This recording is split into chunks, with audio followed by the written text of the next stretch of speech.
Hi, my name is Craig Swan for Leverage Academy.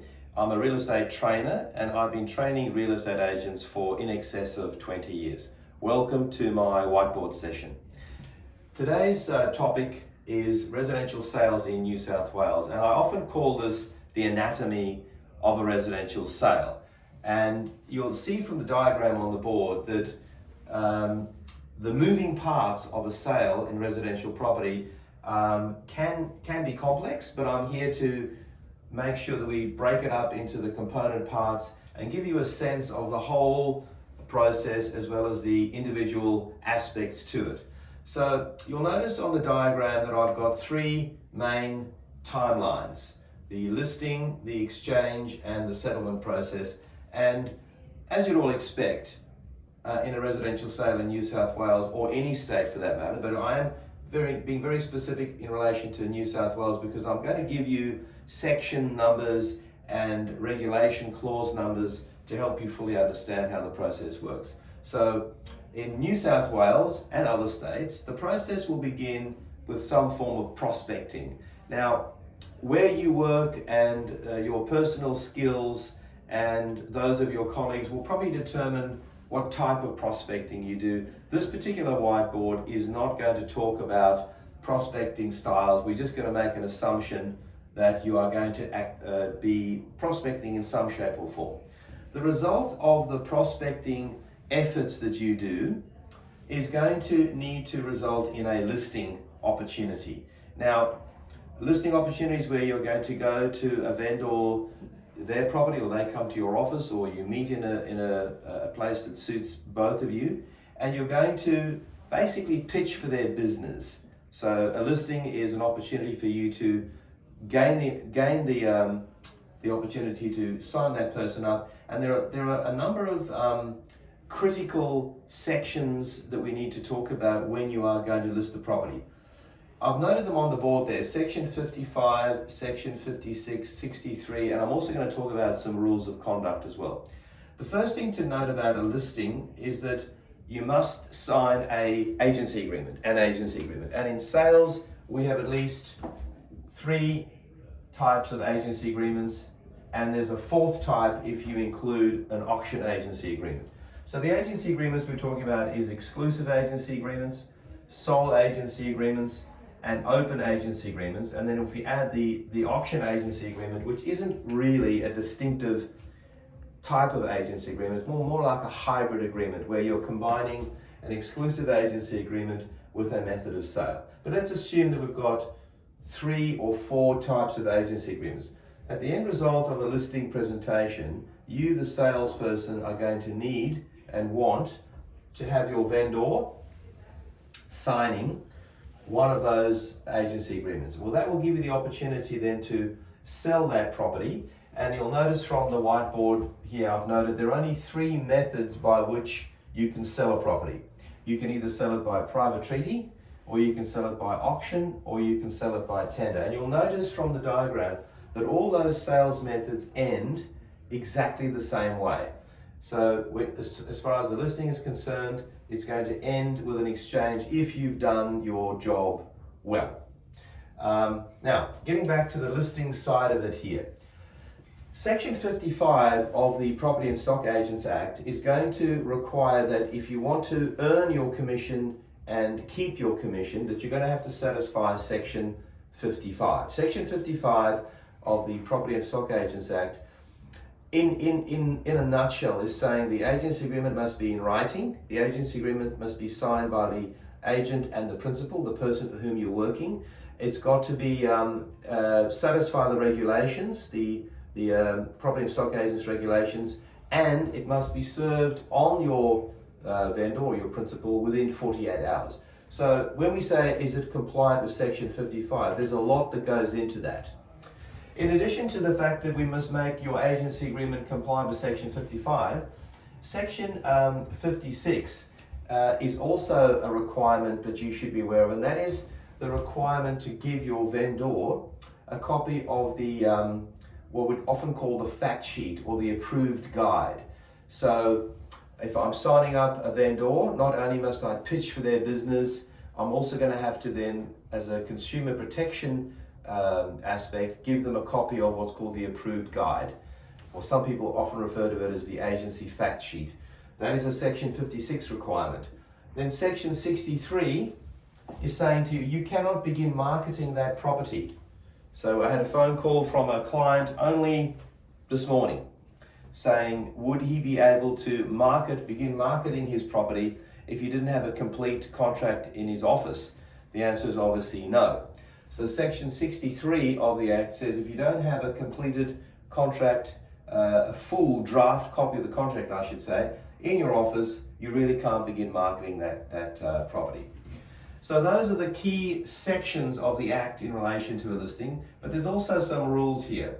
Rule 1 and Rule 2 and Rule 3 of Schedule 2 of the regulations. Now, Rule 1 says of the regulations, Schedule 2 Rule 1 says that you need to do a physical inspection of the property as part of your listing. You must do a physical inspection. Rule 2 gives you the details of what information you should capture in your inspection report. And Rule 3 is talking about how you deal with offers that you receive from prospective purchasers as you're busy promoting the property. So remember, Rule 1 and 2 and 3 of Schedule 2 are critical, and Sections 55, 56 and 63, they all relate to the listing aspect of this process. Now I've got the letter I and A here because when you're listing a property, you're obviously going to have to inspect it, which is where these sections and rules come in. You're also going to have to appraise it. Now the appraisal process for a residential sale in New South Wales is not akin to evaluation. So you're not doing evaluation when you're doing an appraisal for a residential sale because you're not a valuer. So don't use the V word. You must use the appropriate language, and the way in which we appraise a property is probably a topic for another whiteboard session at some point. So we'll just make the assumption that you are inspecting it according to the sections and clauses of the regulations, and that you're going to be appraising it adequately as well. So let's assume that that's now taken care of the listing side of the process. Now we're in the area here where you are going to be promoting the property or marketing the property. And do note that there are only, I should say, 3 methods: private treaty, auction, and tender. And obviously, depending on where you are in the state and what part of the particular town you might live in, like Sydney, private treaty and auction are often vying for supremacy. So in certain parts of Sydney, auction is very prevalent. There'll be other parts of Sydney where private treaty is very prevalent. What you must understand as an agent is that be very careful about just doing auctions or just doing private treaty. The requirement of an agent regarding method of sale is that you must give advice to your principal as to the most appropriate method of sale. It's no point suggesting auction, for example, just because we are an auction office. You need to look at the client, look at the circumstances, look at the property, and give them some advice as to which method of sale. Perhaps the only method of sale that's not going to be popular and prevalent is tender when it comes to residential sales. Tender typically is used for non-residential property, large developments, maybe government surplus land. Not to say that you can't use tender in a residential sale, it's just that typically private treaty and auction are the most common methods. Now, before we move on to the exchange side of things, you'll notice that I've got a little hatched area here in blue that basically is meant to signify that when you list a vendor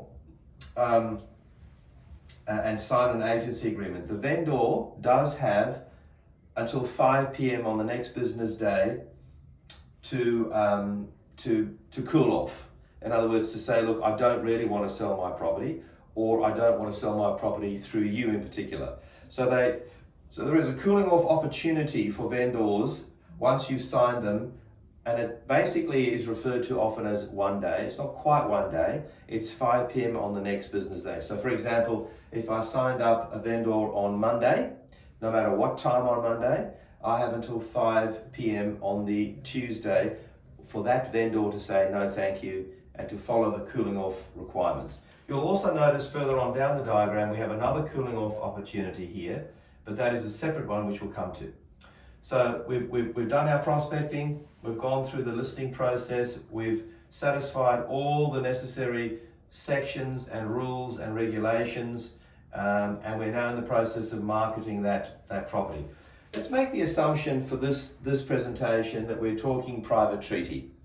And just remember that if you're doing a private treaty sale, that you're going to be receiving offers from potential vendors, and you're going to be taking those offers to your vendor. Don't forget that you must keep in mind rule number 3 of Schedule 2, which says all offers received from potential vendors must be taken, potential purchasers must be taken to your vendor. So there is one alteration to that rule, and that is if your vendor gives you written instructions not to take a particular offer to a vendor, and you have written instructions in that regard, you are entitled to say to a purchaser, "Madam, sir, I won't be taking that offer to the vendor because I have written instructions not to do so." If that does occur, you must at least inform the purchaser of it, like I just mentioned, and any verbal offer that you take to your vendor, you should always follow up with written confirmation of that verbal offer. So that's rule 3 of Schedule 2. So let's assume now that we've moved to the point where we have an offer, it's been accepted, and then we're moving towards exchange. What's going to need to happen is that the agent is going to have to advise the vendor and the purchaser solicitors of the process, who the buyer is, how much the offer is, are there any special conditions, and that is often contained in what is referred to as the sales advice. The sales advice is going to be typically given to the vendor's solicitor or vendor's conveyancer, and that will result in 2 identical contracts being drawn. One copy will be sent to the purchaser's legal advisors, lawyer or conveyancer. The other copy will be retained at the vendor's solicitor, and both parties should be getting legal advice. It's very important that an agent does not step into the role of a legal advisor. Not only are agents typically not qualified as solicitors or conveyancers, but also remember that your client is not paying you for taking on that risk. So don't step in, don't carry somebody else's monkey, as they say. So leave the legal stuff to the lawyers, albeit, and we will talk about this perhaps in this presentation or another one, agents are entitled to get involved in the exchange process, but not in the provision of legal advice. So we're reaching the point where exchange is going to happen. 2 identical contracts, one signed by the purchaser, one signed by the vendor, a deposit is paid, and those contracts are exchanged. Signed, sealed, and delivered is what we're looking for there. Now, once those contracts are exchanged, in a typical situation on a private treaty in New South Wales for residential property, there is an opportunity for the purchaser to cool off. It's what's called the contractual cooling off. And so I'll hatch that one in now, here. But there's a fair amount to discuss in respect of the contractual cooling off. And let me start by explaining that in New South Wales, if it's residential property, a purchaser will be able to cool off. It's a statutory right that the purchaser has. The purchaser is entitled to waive that cooling off period if it's necessary and if they've been given a Section 66W. A Section 66W is going to allow a purchaser to either remove their cooling off period or shorten it. But don't forget that a Section 66W certificate must be signed not by the purchaser, not by the vendor, not by the vendor's solicitor, but by the purchaser's legal advisor. So people often get confused about the fact that purchasers give Section 66Ws. No, purchaser does not do it. The purchaser has the right to a cooling off, a statutory right, which if a Section 66W is issued by the appropriate person, meaning the purchaser's legal advisor, that will either remove the cooling off period or it's going to shorten it. Now, another point worth talking about here is that oftentimes I get a phone call from a client that says that they were told to get a Section 66W, or they were required to get a Section 66W. Bear in mind that it's not something that a purchaser can be forced into or required to do. It's something that the purchaser can be persuaded to do. Nobody can force a purchaser to give up their cooling off period. If the purchaser is incentivized or is persuaded to do that, then they're able to do it. And my advice to buyer's agents watching this presentation is that if you're acting for a buyer client, always ask yourself, if your client is being required to give up their cooling off period, what are they getting in return? It's a quid pro quo situation. So if your client, the buyer, is being asked to not have their cooling off period, well then the question is, well, what are you giving me in return for that? I'm just not rolling over for you for nothing. So it's often a misunderstood point there. But extra information on the cooling off is that in New South Wales, there is a longer cooling off period for off the plan property and a shorter cooling off period for property that's called existing property. So the question that you'll often be faced with as a vendor's agent or a buyer's agent is how long is the cooling off period for my client? So the definition of what is off the plan and what is existing stock is actually quite simple. An off the plan property, which has a longer cooling off, 10-day period, is anything that does not have a title issued yet.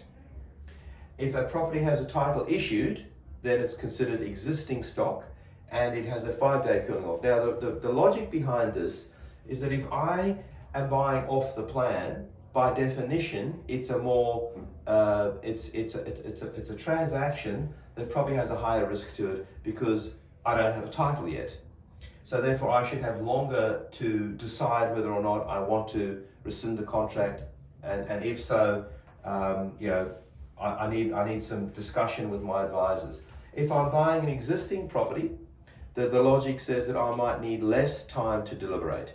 Now, keep in mind that if I do decide that I want to retain my cooling off period, if I decide to actually make use of the cooling off period, in other words, I decide to rescind the contract during my cooling off period, so I exit there's a 0.25% penalty that I, the purchaser, will have to then give or hand over to the vendor.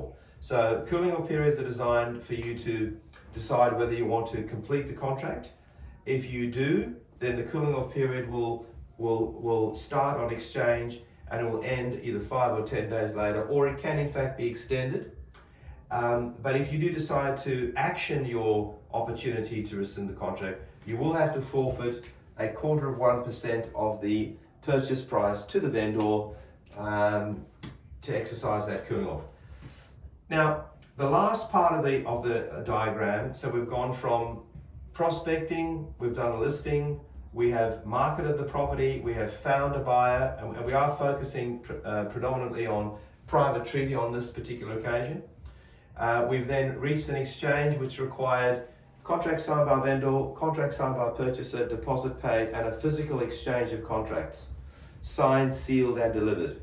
That then allowed us to move into the post-exchange period. If it's residential property in New South Wales, there is a statutory cooling off period of either 5 or 10 days, during which if you exercise that cooling off opportunity, you, the purchaser, will forfeit 0.25% of the purchase price.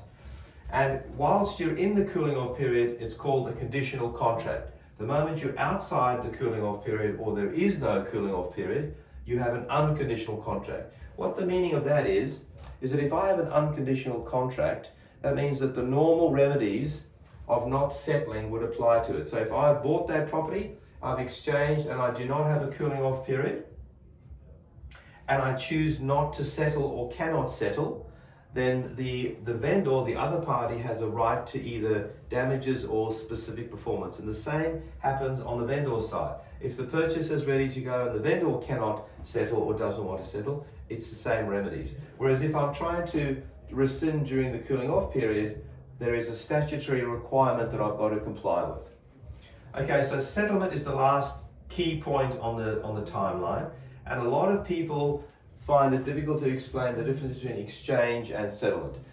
Exchange is where the deal is done. That's where the deal is done. You could pretty much put sold on the signboard. But a settlement is where the title changes. So you'll notice that I've got on the board here, the vendor seller is the owner up until settlement, and post settlement the new owner becomes the person who has their name on the title. So settlement marks title change. It also happens to be where most of the time your agency agreement is going to say that the agent gets paid at settlement.